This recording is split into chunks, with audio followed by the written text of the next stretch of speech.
الحمد لله على نعمك العظيمة وعلائك الجسيمة. يا رب صل وسلم دائما أبدا على حبيبك خير الخلق كلهم.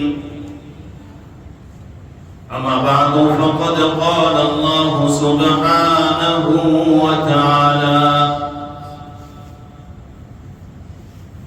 إذ قال له ربه أسلم قال أسلمت لرب العالمين.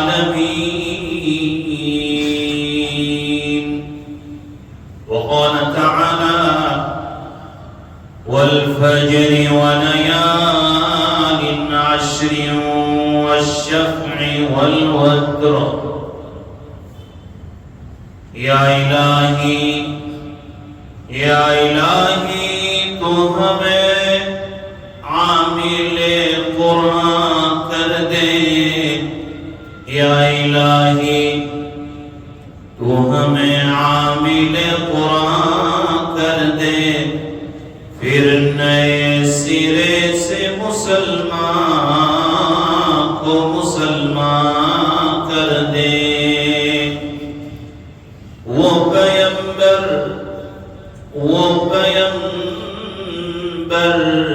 جسے سرتاج رسل کہتے ہیں، اس کی امت کو ذرا تابع قرآن کر دے. بزرگان محترم، عزیز بھائیوں، نوجوانوں، جمعہ کا مبارک دن ہے اور آج مغرب سے انشاءاللہ اسلامی آخری مہینہ ذی الحجہ کا چاند نظر آنے کا امکان ہے.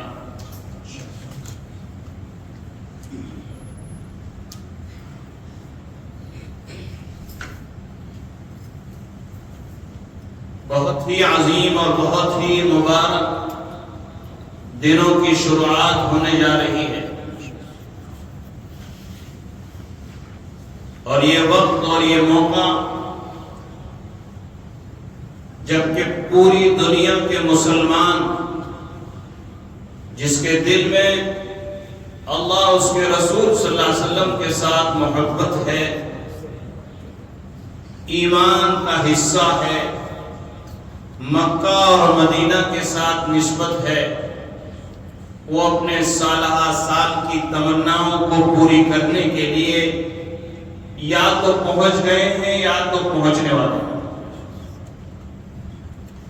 دعا کرتے ہیں پیارے اللہ، ان سال جو لوگ حج کے ارادے سے پہنچے ہیں مکہ اور مدینہ، اے اللہ تو ان کی عبادتوں میں ہمارا حصہ عطا فرما، ان کی دعاؤں میں، ان کے طوافوں میں ہمارا حصہ عطا فرما، اور قدم قدم پر اللہ کو ان کی مدد فرما. بزرگان محترم، سب سے پہلے تو یہ جو ذی الحجہ کا مہینہ ہے، نبی اکرم صلی اللہ علیہ وسلم نے ارشاد فرمایا، ترمذی شریف میں ہے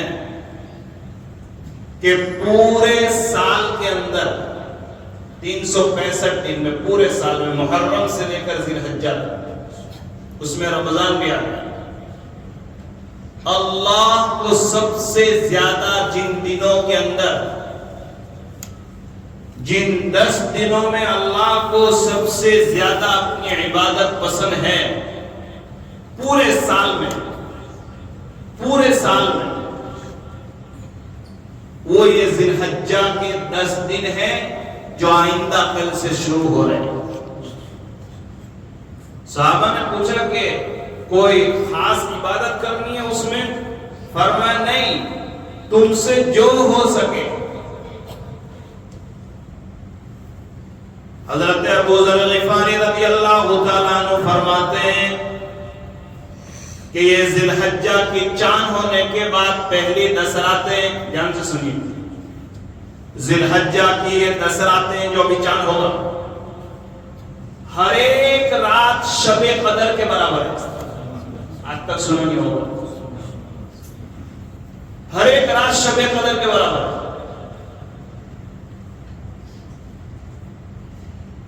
وہ رمضان میں ہم کو پورا ڈھونڈنا پڑتا تھا شب قدر، اور پھر آخری عشرے میں ڈھونڈنا پڑتا تھا، اور پھر جو ہے تاک راتوں میں بیٹھنا پڑتا تھا اعتکاف میں کہ کہیں شب قدر مل جائے۔ ہزاروں سال کی عبادت کا ثواب ایک رات میں،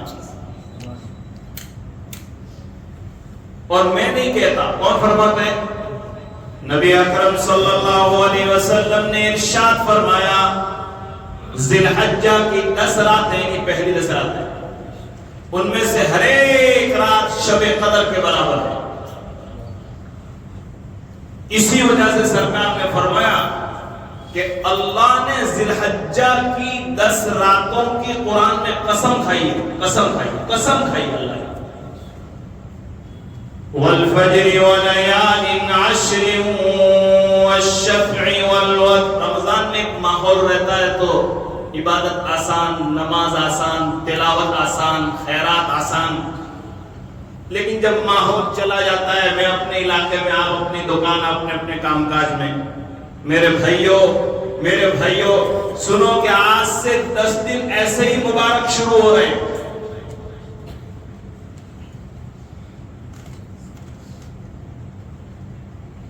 نبی اکرم صلی اللہ علیہ وسلم نے ارشاد فرمایا کہ جب بھی ذی الحجہ کا چاند نظر آئے گا قیامت تک، لوگ میرے باپ ابراہیم کو یاد کریں گے، لوگ میرے بھائی اسماعیل کو یاد کریں گے، لوگ میری ماں حضرت ہاجرہ کو یاد کریں گے۔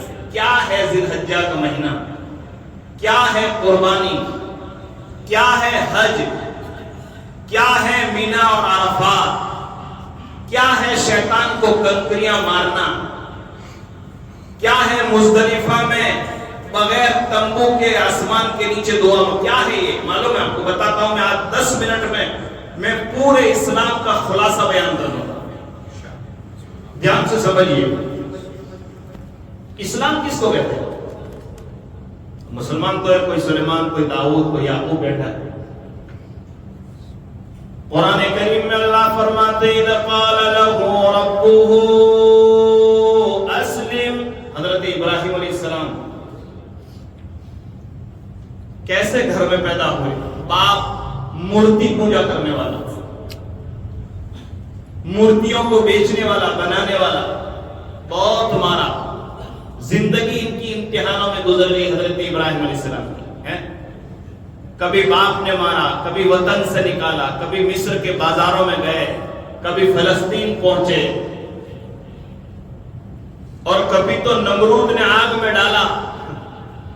سیدنا ابراہیم علیہ السلام آگ سے نکلنے کے بعد لوگوں نے پوچھا کیا ہوا؟ فرمایا ہر دن مجھے اللہ کا دیدار نصیب ہوتا تھا۔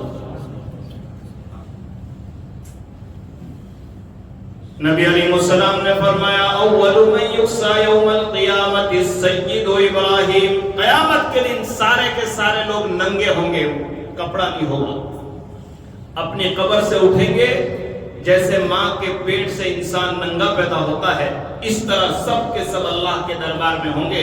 میرے آقا نے فرمایا اول من یقصى، سب سے پہلے قیامت کے دن کسی کے بدن کے اوپر کپڑا ڈالا جائے گا تو ابراہیم ہوں گے۔ سرکار نے فرمایا مجھ سے بھی پہلے اللہ حضرت ابراہیم کو کپڑے پہنائیں گے جنت کے۔ بولے اس لیے کہ اسلام کے خاطر، ایمان کے خاطر، اللہ کے خاطر سب سے پہلا اگر کسی کا کپڑا نکالا گیا تھا تو آگ میں ڈالنے سے پہلے نمرود نے میرے باپ ابراہیم کے کپڑے نکالے، اس لیے ان کو عزت پہلے ملے گی۔ کیا ہوا؟ امتحان پر امتحان، اولاد نہیں ہے، بادشاہ ان کی بیوی کو پکڑ کر لے گیا، 87 سال کی عمر ہو گئی ہے۔ کتنی سال کی عمر؟ 87 سال۔ ابراہیم علیہ السلام بوڑھے ہو گئے۔ حضرت ابراہیم علیہ السلام کے دربار میں اعلان فرمایا رب هب لي من الصالحین، اے میرے پروردگار میں بوڑھا ہو گیا ہوں، بہت مار کھائی ہے، میرے تیرے لیے آگ میں جلا، لیکن مالک میرے گھر اولاد نہیں ہے۔ کس کے اولاد نہیں ہے؟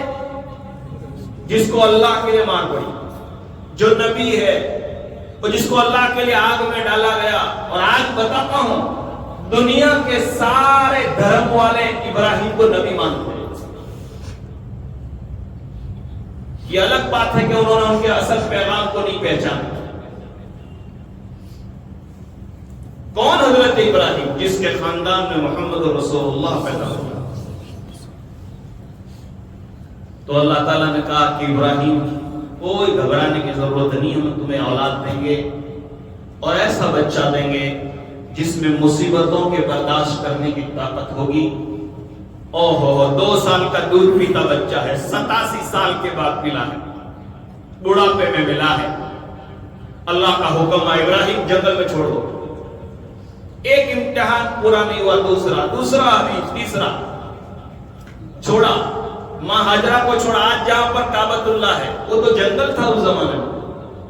حضرت ہاجرہ نے فرمایا ابراہیم کہاں چھوڑے جا رہے ہو؟ الگ اور ایک عورت ہوں۔ کہا کہ اللہ کا حکم ہے، کہا کہ اللہ کا حکم ہے، تو تم چلے جاؤ، تم چلے جاؤ۔ جس اللہ نے مجھے جنگل میں چھوڑنے کا حکم دیا ہے وہ اللہ میری حفاظت کرے گا۔ میرے بھائیوں، جس اللہ نے ہمیں پیدا کیا ہے اس اللہ کو ہماری فکر ہے۔ ڈر جاتے ہیں، خوف میں آ جاتے ہیں، کیا ہوگا اور کیا ہوگا۔ میں نے رمضان میں کہا تھا جب اندھیرا ہی اندھیرا ہوتا ہے تب اللہ پاک اجالا دکھاتا ہے۔ بیچ میں موسیٰ علیہ السلام ہے، آگے سمندر ہے، پیچھے فرعون کا لشکر ہے، اس طرف بھی موت ہے، اس طرف بھی موت ہے۔ اللہ پاک نے فرمایا موسیٰ ڈرو نہیں، سمندر کے اندر لکڑی مارو، تیرا پروردگار لکڑی کے ذریعے سے سمندروں میں راستہ پیدا کرے گا اور میری طاقت اس سے زیادہ۔ ہوا نا راستہ؟ ہوا کہ نہیں؟ لوگ چاہتے تھے یوسف کو مار ڈالیں، لوگ چاہتے تھے کہ موسیٰ کو مار ڈالیں، لوگ چاہتے تھے کہ اسلام کو ملیامیٹ کر دیا جائے۔ سیدنا ابراہیم علیہ السلام بھی الگ الگ امتحانوں سے گزرے، چھوڑ دیا۔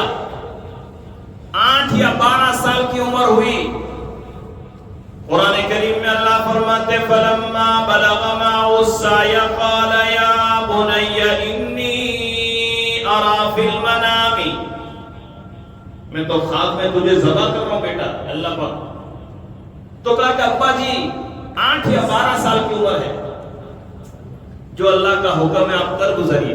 ہوا امتحان، کتنے فرما بردار ہوں گے حضرت ابراہیم؟ اللہ کے لیے مار کھائی، اللہ کے لیے آگ میں ڈالے گئے، وطن سے بے وطن ہوئے، اولاد کہاں ہے، بیوی کہاں ہے، ابراہیم کہاں ہے، اور اولاد ملی تو پھر جنگل میں چھوڑنے کا حکم اور پھر ذبح کرنے کا حکم۔ اس ابراہیم کو اللہ قرآن میں کہہ رہے ہیں مسلمان ہو جا۔ اذ قال له ربه، تو کیا وہ مسلمان نہیں تھے؟ اللہ پاک بتلانا یہ چاہتے ہیں ابراہیم میں جو کہتا ہوں اس بات پر تو سوال مت کر کہ کیا جائز کیا ناجائز، کیوں حلال کیوں حرام۔ اسلام کہتے ہیں، ذرا دھیان سے آج بتاتا ہوں اسلام کس کو کہتے ہیں۔ اسلام کہتے ہیں کوئی بھی اسلام کا حکم ہمارے دماغ میں آوے یا نہ آوے اس کو مان لینے کا نام ہے۔ فرما برداری، مان لینا، اس کا نام ہے اسلام۔ اور یہی ہے مینا، یہی ہے عرفات، یہی ہے مزدلفہ، یہی ہے شیطان کو کنکریاں مارنا، اور یہی ہے قربانی۔ کیا ہوتا ہے ذرا دھیان سے سننا۔ جو حاجی حج پڑھنے کے لیے مکہ جاتے ہیں، اب جب 7ویں ذی الحجہ آئے گی تو ان کو اٹھا کر کہاں لے جائیں گے؟ مینا۔ جائیں گے نا بھائی؟ مینا جائیں گے۔ 9ویں کو کہاں جائیں گے؟ عرفات کے میدان میں. رات کو مزدلفہ، 3-4 دن وہاں رہنا ہے مینا میں. اب کوئی آدمی یہ سوچے کہ اللہ پاک مینا میں جا کے بھی تو نمازت پڑھنے کی ہے، عرفات میں جا کے بھی تو نمازت پڑھنے کی ہے، اور یہاں کعبۃ اللہ میں تو ایک نماز کا ثواب 1 لاکھ ہے. برابر ہے؟ ارے بولو، اگر میں مینا میں جا کے نماز پڑھوں گا تو ایک ہی ثواب ملے گا. میں تو یہیں رہتا ہوں کعبۃ اللہ میں، مکے میں، مینا نہیں جاتا. بتاؤ اس کی حج ہوگی؟ بولو بتاؤ اس کی حج ہوگی؟ کیوں؟ اللہ پاک نے فرمایا اگر حج کے ارادے سے آیا ہے، احرام کی چادر پہن لی ہے، اپنے دماغ سے سوچنا بند کر دے. اللہ یہ چاہتے ہیں 1 لاکھ کی نماز کا ثواب چھوڑ کر مینا کے تنبو میں آ جا. تیرا مینا میں آنا بھلے نماز کا تو ایک ہی نماز کا ثواب ملے گا، لیکن میں یہ جاننا چاہتا ہوں تو اپنے دماغ سے چلتا ہے یا اللہ کے بتائے ہوئے طریقے پر چلنا چاہتا ہے. کیا بات ہے اسلام. اور میں تھوڑا نیچے اتر کر سمجھاؤں. یہ مزدلفہ میں ہم شیطان کو کنکریاں مارتے ہیں نا، مزدلفہ میں شیطان کو کنکریاں، جمرات مزدلفہ سے دوسرے دن 10ویں کو، 11ویں کو، 12ویں کو. تو انسان ذرا دماغ سے سوچے یار کہ وہ تو ایک پتھر ہے، وہاں 3 پتھر ہے بڑے، پتھر کو پتھر مارنے کا حکم ہے نا بھائی، پتھر ہی کو پتھر مار رہے ہیں. تو کتنے لوگ سوال کرتے ہیں کہ بھائی اسلام میں ایسے کیسے تمہاری عبادت، یہ ایسے کیسے تمہاری حج کا پتھر کو پتھر مارتے ہیں. انسان دماغ کے اعتبار سے سوچے تو اللہ پاک نے فرمایا ظاہری اعتبار سے، دیکھنے کے اعتبار سے تو پتھر کو پتھر مار رہا ہے، لیکن اس کے پیچھے ایک اتہاس چھپا ہوا ہے، اس کے پیچھے ایک تاریخ چھپی ہوئی ہے کہ میرے حکم پر عمل کرنے کے لیے، اپنے خواب کو پورا کرنے کے لیے سیدنا ابراہیم علیہ السلام اپنے بچے کو انگلی پکڑ کر جب مینا کے پاس آتے ہیں تو شیطان اس کے پاس آتا ہے. کبھی ماں کے پاس آتا ہے تیرے بیٹے کو مار ڈالے گا یہ ابراہیم مارے گا، کہا کہ ہاں میں کہتا ہوں یہ مار ڈالے گا. تو کہا کہ اللہ کو جو منظور ہے. اللہ اکبر. پھر بیٹے کے پاس آتا ہے، بیٹا یہ تیرے ابا تیرے دشمن ہے، تیرے کو مار ڈال، تیرے کو کاٹنے کے لیے لے جا رہے ہیں.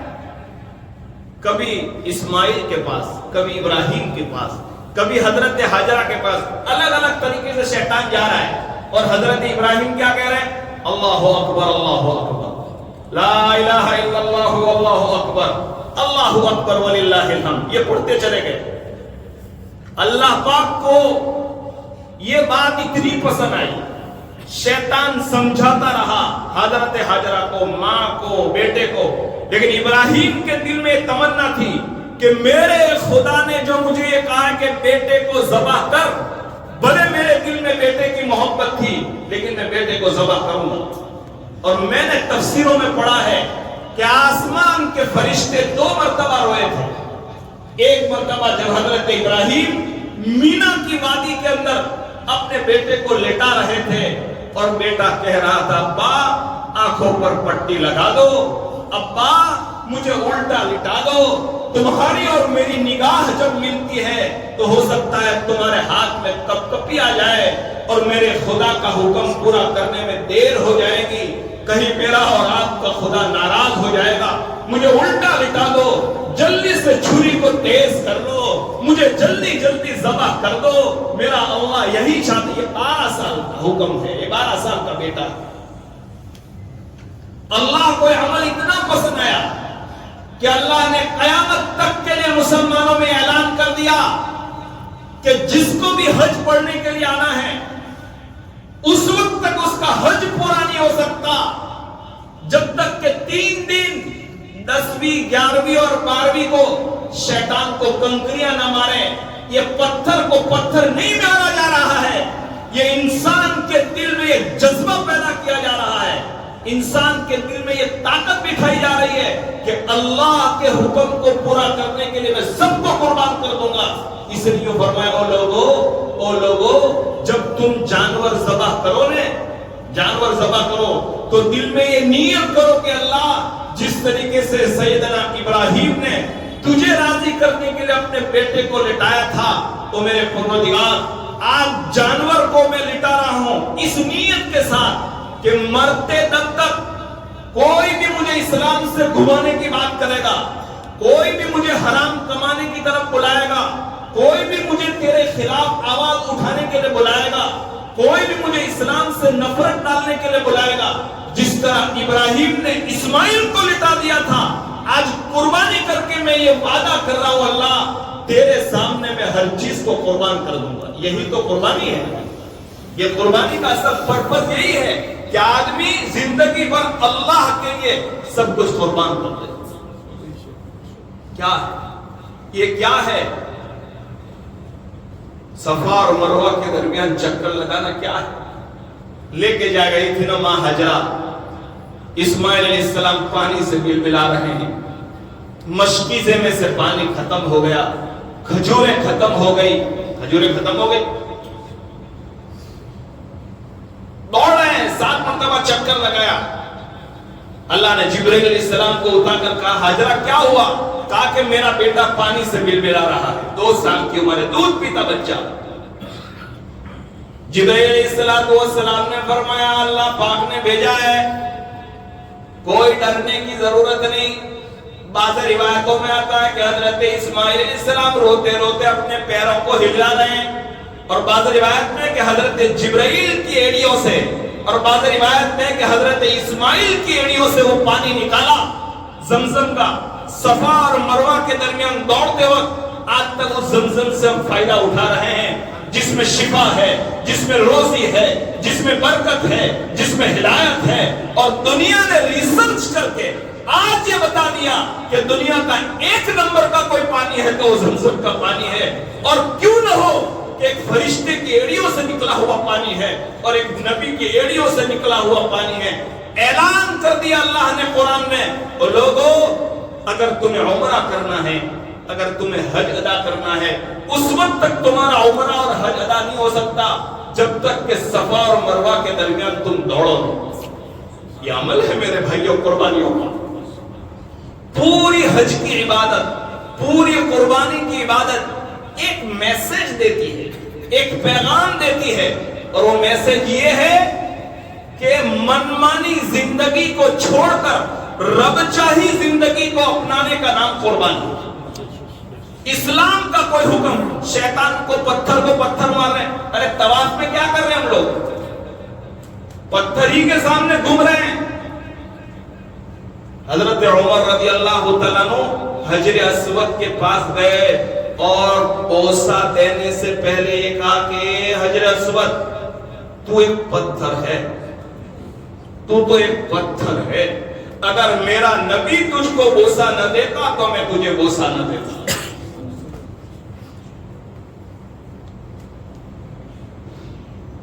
کتنی مبارک ہے میرے بھائی, اور کیا حج ہے. نبی علیہ السلام نے فرمایا من حج للہ فلم یرفث ولم یفسق رجع کیوم ولدته امہ. کوئی آدمی اللہ کے لیے حج کرتا ہے تو اس حالت میں اپنے گھر واپس لوٹتا ہے کہ اس کی ماں نے اس کو آج پیدا کیا, اتنا بے گناہ ہو جاتا ہے. اور پھر آپ صلی اللہ علیہ وسلم نے اللہ سے کہا کہ اللہ میری امت کے بہت سارے لوگ غریب ہیں, میری امت کے بہت سارے لوگ بیمار ہوں گے, وہ حج ادا نہیں کر پائیں گے. تو آپ صلی اللہ علیہ وسلم کو اللہ تعالیٰ نے کہا اپنی امت کو بتا دو کہ جو لوگ دنیا میں قربانی کرنا چاہتے ہیں وہ 1 تاریخ سے ناخن کاٹنا بند کر دے, وہ 1 تاریخ سے اپنے بال کاٹنا بند کر دے.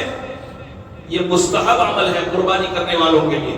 لیکن جو حج پڑھنے گئے ہیں وہ احرام پہننے کے بعد ناخن نہیں کاٹ سکتے, وہ احرام پہننے کے بعد بال نہیں کاٹ سکتے. تو اللہ تعالیٰ نے فرمایا یہ قربانی کرنے والے دنیا میں حاجیوں جیسی شکل بنائے, حاجیوں جیسا چہرہ بنائے, حاجیوں جیسی ایکٹنگ کرے, ناخن نہ کاٹے, بال نہ کاٹے. اس کے بدلے میں یہ ملے گا کہ عرفات کے میدان میں جب اللہ ان کا مغفرت کا اعلان کرے گا, اللہ ان حاجیوں کے صدقے میں اللہ تمہاری بھی مغفرت کر دے گا کہ تم نے ناخن نہیں کاٹے, تم نے نقش قدم پر بال نہیں کاٹے. یہ حج ہے, یہ قربانی ہے میرے بھائیوں. میں سمجھتا ہوں کہ مجھے ایک واقعہ بیان کرنا چاہیے تاکہ آپ کو پتا چل جائے کہ قربانی اور حج کیا ہوتا ہے. ایک بزرگ رحمت اللہ علیہ فرماتے ہیں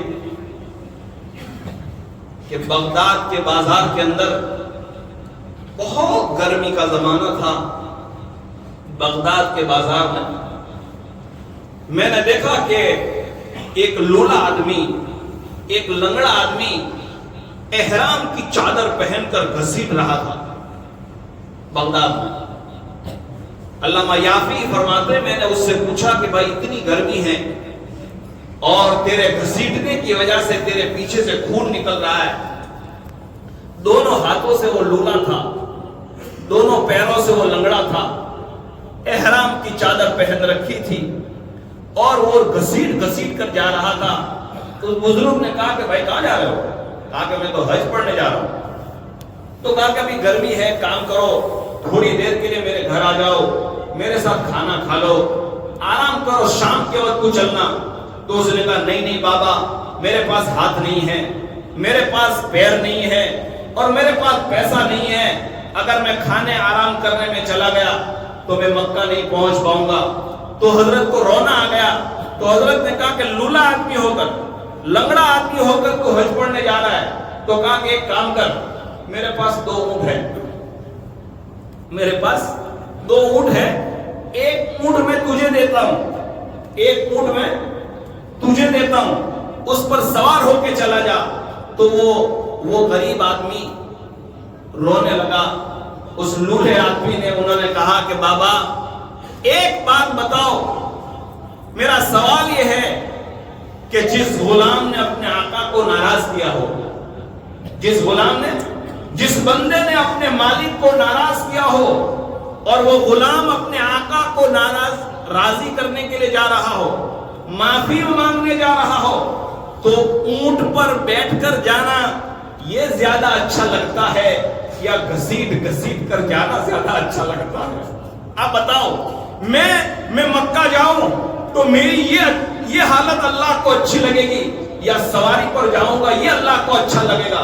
مجھے تو معافی مانگنی ہے. تو بابا نے کہا کہ بھائی تیرا ایمان بڑا مضبوط ہے, تیرا یہی حالت میں جانا اچھا ہے. چنانچہ حضرت فرماتے ہیں میں تو اپنے گھر آ گیا اور مجھے 5 دن تک نیند نہیں آئی. میرے بچے مجھے پوچھ رہے تھے ابا کیا ہوا؟ کہا کہ نہیں, بغداد کے بازار میں نے ایک حاجی کو دیکھا, دونوں ہاتھ سے لولا ہے, دونوں پیر سے لنگڑا ہے, معافی مانگنے کے لیے 6 مہینے سے گھسیٹ کر مکہ جا رہا ہے. کیسی حج ہوگی اس زمانے میں, کیسی تکلیفیں ہوگی, کیسے قربانی ہوں گی, کیسے جذبات ہوں گے. میرے بھائیوں, اس بزرگ نے اپنے بچوں سے کہا کہ مجھے یہ ہوتا ہے کہ گنہگار تو میں بھی ہوں. ایک طرف دونوں ہاتھ اس کے پاس نہیں تھے, دونوں پیر اس کے پاس نہیں تھے, لیکن اس کے دل میں یہ جذبہ تھا کہ میں اپنے مالک کے دربار میں جا کر معافی مانگوں. وہ نہ میرے گھر کھانے آیا, نہ اس نے میرے پاس اونٹنی لی. 5 دن تک وہ بزرگ نے کھانا نہیں کھایا. 6ٹھے دن انہوں نے نیت کی کہ میں بھی اس سال حج پڑھنے جاؤں گا. چنانچہ وہ بزرگ 6 دن کے بعد اپنی اونٹنی لے کر پہنچ. دھیان سے سننا, آپ کا ایمان تازہ ہوگا. وہ پہنچے, بس حج کے 5-10 دن باقی تھے, اور وہ بزرگ فرماتے ہیں کہ میرے دل کے اندر یہ تمنا تھی کہ وہ لولے اور لنگڑا جو حاجی ہے کہیں میری اس کی ملاقات ہو جائے مینا میں طواف کرتے کرتے, تو میں اس سے دعا کی ریکویسٹ کر دوں, دعا کی درخواست کر دوں. بابا جی فرماتے ہیں کہ میں مینا گیا ہوں, مجھے نظر نہیں آیا. میں اس کے بعد 9ویں تاریخ کو عرفات کے میدان میں گیا, اور عرفات کے میدان کے بعد پھر میں مزدلفہ گیا رات کو. تو مزدلفہ میں جب میں شیطان کو مارنے کے لیے کنکریاں ڈھونڈ رہا تھا تو میں نے دیکھا کہ ایک لولا اور لنگڑا آدمی ہے, ایک لولا اور لنگڑا آدمی دور سے کھڑا ہے. شیطان کو کنکریاں مارنے کے بعد جب میں اس کے قریب میں گیا, 10ویں تاریخ تھی, 10ویں ذی الحجہ, تو میں نے دیکھا کہ بہت سارے ہزاروں آدمی دعا کر رہے ہیں اور دعا کے اندر رو رہے ہیں. میں نے قریب جا کر دیکھا تو وہی لولا آدمی مولانا دعا کرا رہا تھا, وہی لنگڑا آدمی دعا کرا رہا تھا, اور دعا میں اللہ سے یہ کہہ رہا تھا، سننا میں آج یہ بات آپ کو کہنے آیا ہوں. وہ لولا آدمی اللہ سے یہ کہہ رہا تھا، میرے پروردگار میرے بس میں تھا، میں نے اتنا کر دیا. میرے پاس سواری نہیں تھی، گھسیٹ کر آیا. میرے پاس پیسہ نہیں تھا، گھسیٹ کر آیا ہوں. میرے پاس ہاتھ نہیں تھے، گھسیٹ کر آیا ہوں. میرے پاس پیر نہیں تھے، گھسیٹ کر آیا ہوں. لیکن میرے مالک اسی حالت میں نے طواف کیا، اسی حالت میں مینا گیا، اسی حالت میں صفا اور مروہ کے درمیان دوڑا اور تیرے خلیل کی قربانی کو یاد کیا، تیری بندی حضرت ہاجرہ کی قربانی کو یاد کیا، اور تیرے بندے اسماعیل کی قربانی کو یاد کیا. وہ میرے مالک میرا حج پورا نہیں ہوگا، میرا حج ادھورا رہے گا، اس لیے کہ میں مینا گیا، میں عرفات گیا، میں مزدلفہ گیا، میں نے شیطان کو کنکریاں بھی مار دی، لیکن اب قربانی کرنے کے پیسے میرے پاس نہیں ہیں. اب قربانی کے پیسے کہاں سے لاؤں گا؟ آپ کو معلوم ہے جو آدمی حج کرنے جاتا ہے، حج تمتع ہے اور جو ہے حج قران ہے، ان کے لیے حج کے لیے قربانی دینا ضروری ہے. دیکھو مسلمان بھائیو، ایک مسئلہ بتا دیتا ہوں. رمضان میں ماشاءاللہ آپ نے بہت سارے نئے مسئلے سیکھے، ایک مسئلہ آج بھی سیکھ لیجئے. قربانی کس پر واجب ہے؟ ہم لوگ یہ سمجھتے ہیں کہ بھئی قربانی جو ہے وہ تو مالدار پر واجب ہے. تو مالدار کس کو کہتے ہیں؟ جس کے پاس آج کی تاریخ میں یعنی 10ویں ذی الحجہ تک 612 گرام چاندی یعنی 52.5 تولہ، میں نے آج حساب لگایا تو 55,000 روپے ہوتے ہیں، جو کہ ابھی بھاؤ تھوڑا زیادہ ہے. 55,000 روپے کتنے؟ 55,000. اتنے روپے آپ کے پاس پڑے ہیں یا اتنے روپے کی چاندی ہے، اتنا بیلنس پڑا ہوا ہے، تو آپ پر قربانی ہر سال واجب ہے. اگر آپ کی بیوی کے پاس اتنا چاندی پڑا ہوا ہے جو نصاب کے بقدر ہے، آپ کی بیوی کے پاس اتنا گولڈ پڑا ہوا ہے جو نصاب تک پہنچ جاتا ہے، تو بیوی کی الگ سے قربانی دینی پڑے گی. دادا کے پاس الگ پیسے، دادا کی الگ قربانی دینی پڑے گی. بہت سارے لوگ، ہمارے لوگ ایسا کرتے ہیں کہ مرحوم کی قربانی کرتے ہیں، نانا کی نے دادا کی جو قبر میں چلے گئے. کرو، اسلام منع نہیں کرتا، ثواب ملے گا، لیکن واجب قربانی زندہ لوگوں کی ہے، پہلے ان کی کرنی چاہیے. بہت سارے مسئلے میں یہ بھی ہوتا ہے کہ گھر میں 5 بھائی ہے، ایک ماں باپ ہے، تو ایک سال ایک بھائی کی، دوسرے سال دوسرے بھائی کی، تیسرے سال بہن کی، اس طرح قربانی کرتے ہیں. نہ، جس طرح زکوٰۃ ہر سال دینی ہے، اس طرح صاحب نصاب کو قربانی بھی ہر سال دینی. اور گھر میں 5 آدمی ہیں اور 5 صاحب نصاب ہے، تو ہر ایک کی طرف سے قربانی دینا ضروری ہے. اور زکوٰۃ اور قربانی میں کیا فرق ہے یہ بھی جان لیجیے. زکوٰۃ کے اندر آپ کے پاس اتنا پیسہ ہونا چاہیے جس سے 52.5 تولہ چاندی خرید سکتے ہو، یعنی 55,000 روپے، برابر. قربانی میں یہ فرق ہے کہ آپ کے پاس بالکل پیسہ نہیں ہے، یا ہے تو 20,000 25,000 30,000 روپے، نصاب سے کم ہے، لیکن دھیان سے سنیے، لیکن آپ کے پاس آپ کے گھر میں ایسا سامان پڑا ہوا ہے، ضرورت سے زائد کپڑے، ضرورت سے زائد سامان، ضرورت سے زائد برتن، جو سال میں تم کبھی کبھار یوز کرتے ہو. بہت ساری ایسی چیزیں ہمارے گھر میں جو ہم کبھی کبھی یوز کرتے ہیں، اگر اس کی قیمت بھی 55,000 روپے تک ہو گئی اور 1 روپیہ بھی نہیں ہے، تب بھی قربانی واجب ہوگی. گھر کا بہت سارا سامان ہے لاکھوں کا جو کبھی کبھار یوز ہوتا ہے، اس پر زکوٰۃ نہیں ہے اگر بیچنے کی نیت نہیں ہے تو، لیکن قربانی واجب ہوگی. اللہ تعالیٰ ہمیں اور میرے بھائیوں قربانی کیوں نہ کریں، محبت سے کرو یار، شوق سے کرو.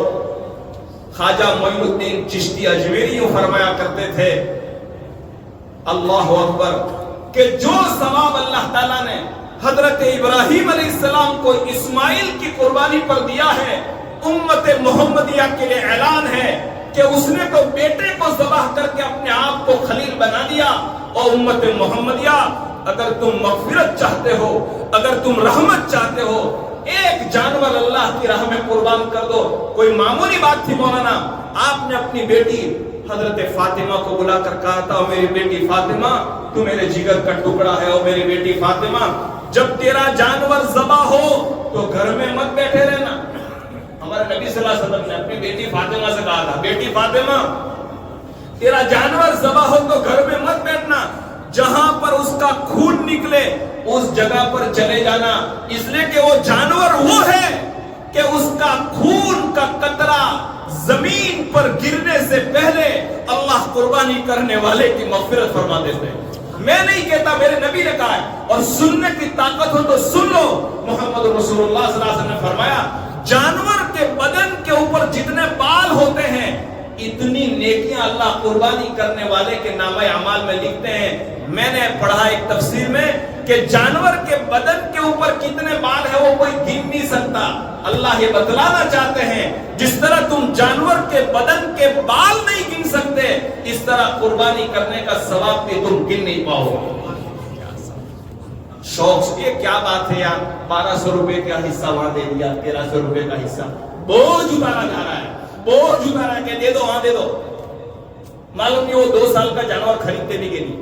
میں کسی کے اوپر سوال نہیں اٹھاتا، لیکن جو بات ہے وہ کرنی پڑے گی بھائی۔ جو فرض میرے اوپر ہے، کوئی مجبوری ہے آپ کے پاس تو کوئی اسلام منع نہیں کرتا۔ آپ کو برابر معلوم ہے کہ ہمارا جانور 2 سال کا خریدا جاتا ہے، یہ 2 سال کا بڑا جانور ہے وہ 2 سال کا ہونا چاہیے، برابر۔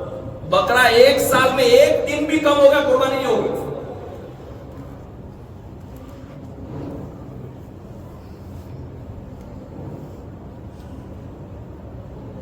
دو 5 منٹ باقی ہے، بڑی کام کی بات ہے۔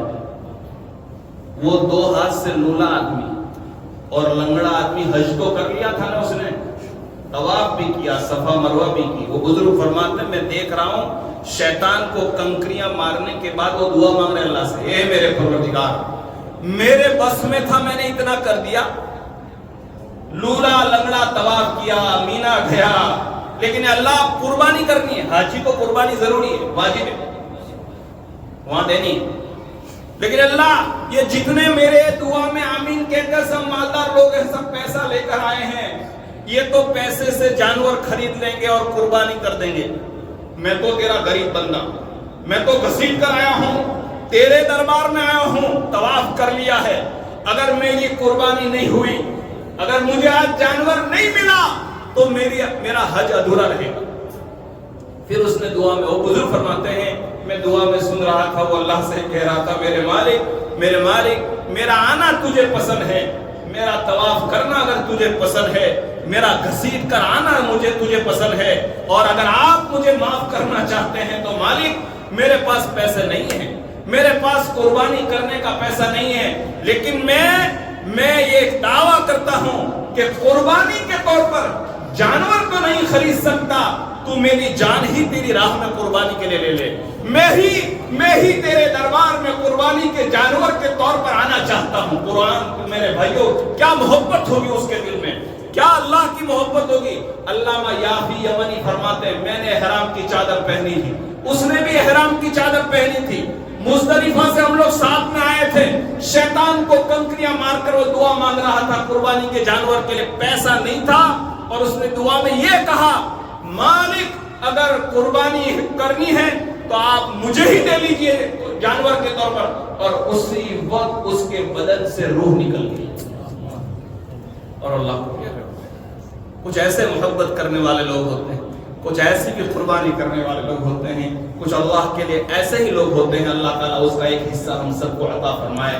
اس لیے میرے بھائیوں میں نے مسئلہ بھی الحمدللہ بیان کر دیا کہ قربانی کن لوگوں پر واجب ہے، شوق سے کریں، محبت سے کریں، اور طاقت ہو تو اپنے قربانی کے جو ہے گوشت کو 3 حصوں میں تقسیم کریں، ایک اپنے لیے، اپنے رشتہ داروں کے لیے، اور جو ہے غریبوں کے لیے۔ سیدنا ابوبکر صدیق رضی اللہ عنہ کے بارے میں ایک جگہ پڑھا تھا کہ حضرت ابوبکر صدیق نے ایک مرتبہ جانور ذبح کیا، ان کے چھورے کے اوپر چربی لگ گئی، گوشت کی کچھ حصہ لگ گیا، تو انہوں نے پانی میں صاف کر کے کھانے لگے، تو بازو میں ایک صحابی کھڑے تھے، انہوں نے کہا کہ اللہ کے رسول نے تو یہ فرمایا تھا کہ جانور کے گوشت کے 3 حصے کرنے چاہیے، آپ نے چربی کے 3 حصے نہیں کیے۔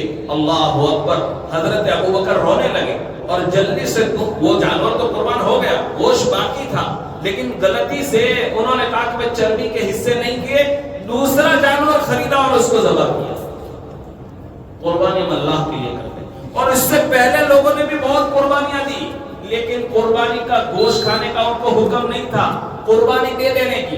لیکن اللہ نے تو کتنا کرم کیا، جانور بھی تمہارا، تم خرید کر لائے، تم نے قربانی دی، ہم نے تمہاری مغفرت کر دی، ہم نے بال کے برابر تم کو ثواب دے دیا، اور گوشت بھی ہم کو نہیں چاہیے، جاؤ تمہارے لیے گوشت حلال ہے، تم کھاؤ دوسرے کو کھلاؤ۔ اللہ تعالیٰ قبول فرمائے، برکت دے، عافیت دے۔ اور میرے بھائیو، خاص طور پر آج کا اعلان یہ ہے کہ دیکھیے، میں نے شروع میں کہا تھا اسلام اس کو کہتے ہیں کہ بہت ساری اسلام کی باتیں جو ہمارے دماغ میں آوے یا نہ آئے، ہمارا کام یہ ہے کہ اللہ کا حکم ہے اس لیے مجھے ماننا ہے۔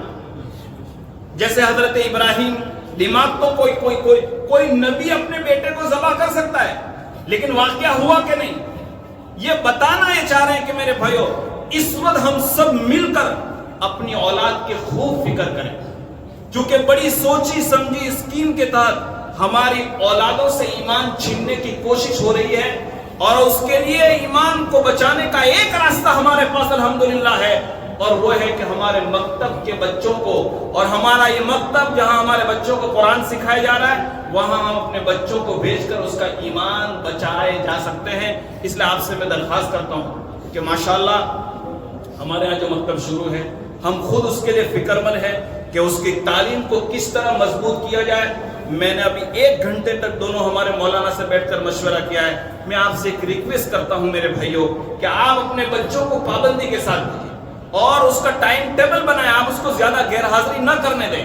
انشاءاللہ اس کا نفع آپ اپنی دنیا کی زندگی میں بھی دیکھیں گے اور آخرت کی زندگی کے اندر بھی دیکھیں گے۔ انشاءاللہ ہم سب مل کر میرے بھائیوں اس کی کوشش کریں گے انشاءاللہ۔ اللہ عمل کی توفیق عطا فرمائے۔ وآخر دعوانا الحمدللہ رب العالمین۔